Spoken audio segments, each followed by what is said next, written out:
So perhaps you've wandered past a Warhammer store, or perhaps even your friendly local gaming store, and you've seen people in there playing with toy soldiers and pretty buildings and over these elaborate tables, and you sort of thought, what on earth is going on in there? Well, don't worry, I've got you sorted. Most people will just walk past with a haughty look of derision, thinking, haha, what are those weirdos up to? Or maybe not even giving it any thought at all. But not you, sir. No, you are special. You could be one of us. One of us. And today I'm going to tell you all about wargaming and all the fun you can have with toy soldiers. Well, perhaps not. Maybe you just want to know what these weirdos are up to, and that's absolutely fine. I'm Paul, this is Pazoot, and together you and I are going to go on a magical journey to find out why grown men play with toy soldiers. The first thing to say is there's a simple joy in painting toy soldiers and just getting them on the table. So even if you've got no artistic talent yourself, and I would frankly count myself in that category, it's still nice to be able to put your own painted figures on the table. And to be honest, it can be a little bit like painting by numbers. It's kind of, it's fairly straightforward and fairly satisfying, but there's always improvements that you can make to your technique, and there's always ways of doing things better, and every time you create your toy soldiers and you paint your toy soldiers and you put them on the table, there's always a real sense of joy and delight in getting them down and getting them done. The wargaming community tends to be welcoming, accepting and supportive, and in today's life with today's pressures and all of the grind that we're under from day to day, it's wonderful to just get away and escape and be amongst like-minded people and just share a love of toy soldiers and war games and all that sort of stuff. And I must say that combination of the hobby activity and the friendship has done wonders for my own personal mental health over the years. But first we need to say what wargaming is, and more importantly what it isn't. Now the first thing that it isn't is it's not a computer game.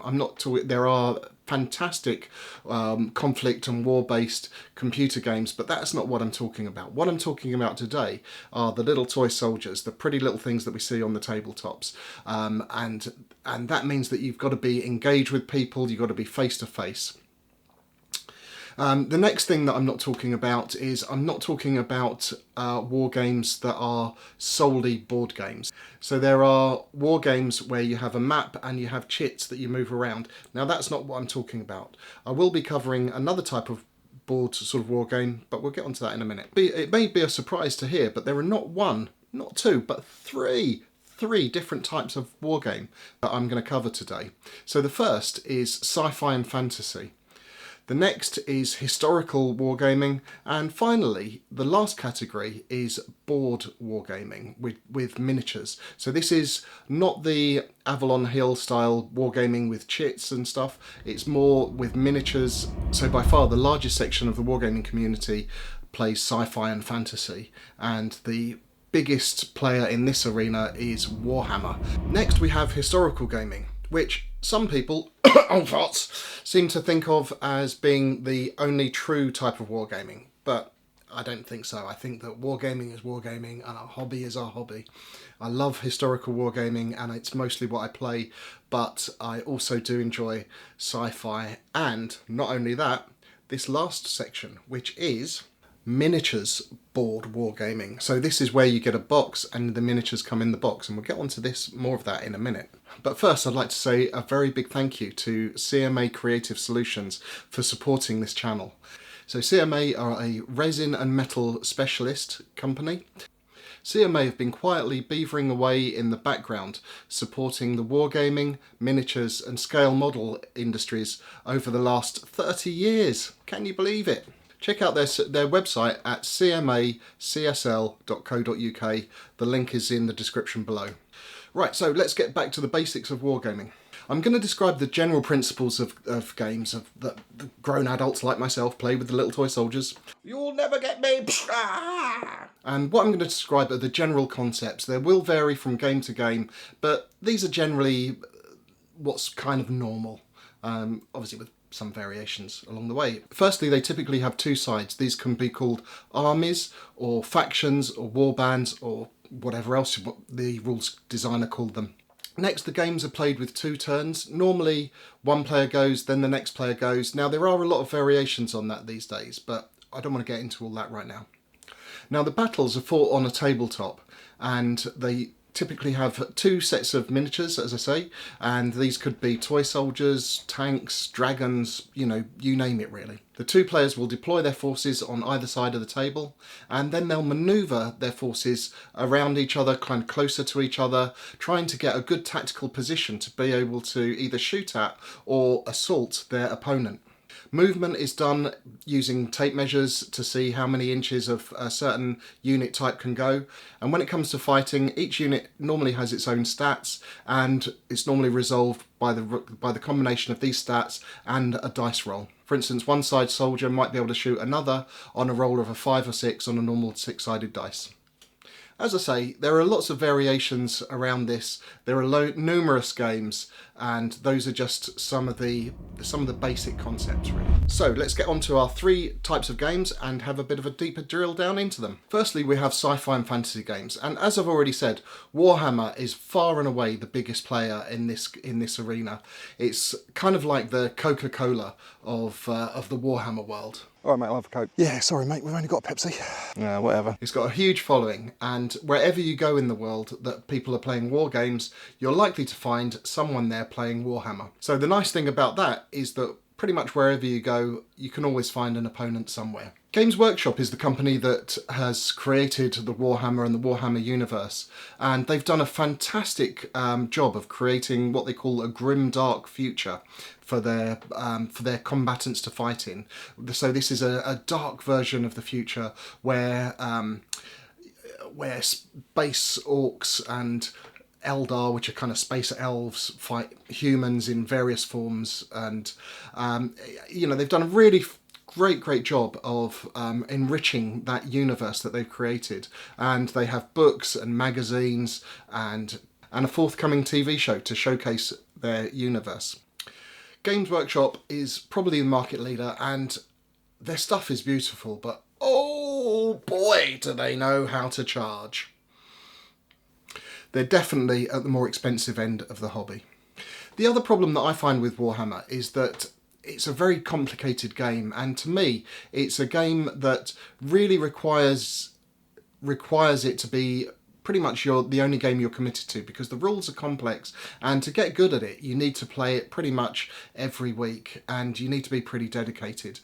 Personally, I prefer lighter games that even after a month or 2 of not playing, you can just pick up and play relatively easily. Now, a lot of the complexity around Warhammer isn't with the basic rules around movement and shooting. It's more to do with the fact that each unit has its own capabilities and own special rules, and these special rules aren't necessarily things that you could anticipate if you've not come across them before, because this is a sci-fi and fantasy world. So you have things like spells and psychics and all this sort of stuff that do things that you can't predict unless you've played that army before or you know how that army works.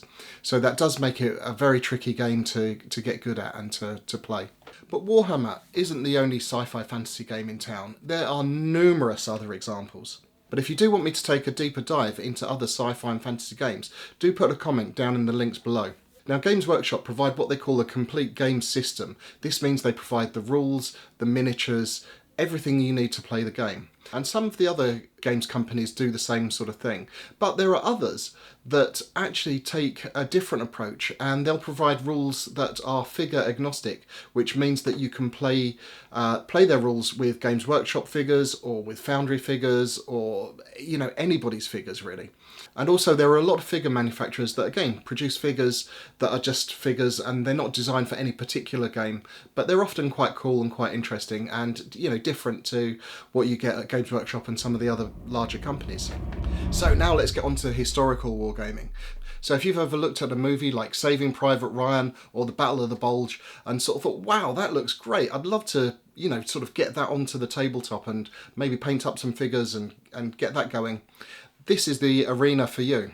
Over the last 50 years, there's been a real boom in wargaming, and historical wargaming has benefited from that boom too. These days you can get figures and rules to cover pretty much any period you want to play, right from ancient things like Hannibal coming and invading Rome, right through to the modern day and the Middle East. But by far the two most popular periods are probably World War II and Napoleonics. Historical games tend to be a little simpler and more straightforward than the sci-fi and fantasy rules. They also tend to not have the very latest sort of cutting edge game design and mechanics and things, but you still get great games from them. And in my experience, historical wargaming tends to be a little bit more friendly and a little less competitive. It's not unusual for players to get a sound thrashing in a historical game, speaking from my own experience, and still enjoy the game and feel like it was a fair outcome and a right outcome. The last type of game we have are miniature board games. Now these are games like Zombicide, Conan or Space Hulk. And they're normally very well designed games with the latest game mechanics, and also they tend to be very well balanced because what you have in the boxes are your complete forces and all your terrain and all that sort of stuff. So rather than with the other, as you would do with the other types of games, mix and match and pull the games together yourself, everything is provided for you, which makes them really simple and easy to get on the table. And it means that when the designer is designing the game, he's got he can define the limits and the components much tighter than you can for a miniatures tabletop game. The miniatures often come ready assembled and you don't really even need to paint them. No! So if the hobby side of wargaming doesn't appeal to you, so that's assembling and painting figures, then perhaps you should consider board wargaming. Well, what's next? So I guess it's time for you to decide what sort of gaming is right for you. Have you always wanted to gather a band of Vikings and go and pillage Northumbria? Well, historical wargaming could be for you. Have you wanted to fly a dragon and burn a village? Then maybe fantasy gaming is for you. Do you want to go into a spaceship and fight to the death against aliens that are running wild and running amok? Well, that could be sci-fi. But if the hobby side of it is a little bit too much and you just want to get everything in one easy, quick package, then maybe you should consider board wargaming. Now, if you want me to drill down into any particular genre or period, then please let me know in the comments below and I'll do my best to get a video out for you. And finally, if you're interested in seeing how a game actually plays, check out this video right here and there'll be a battle report that'll show you a game being played. Thanks for watching, hope you enjoyed it. See you soon.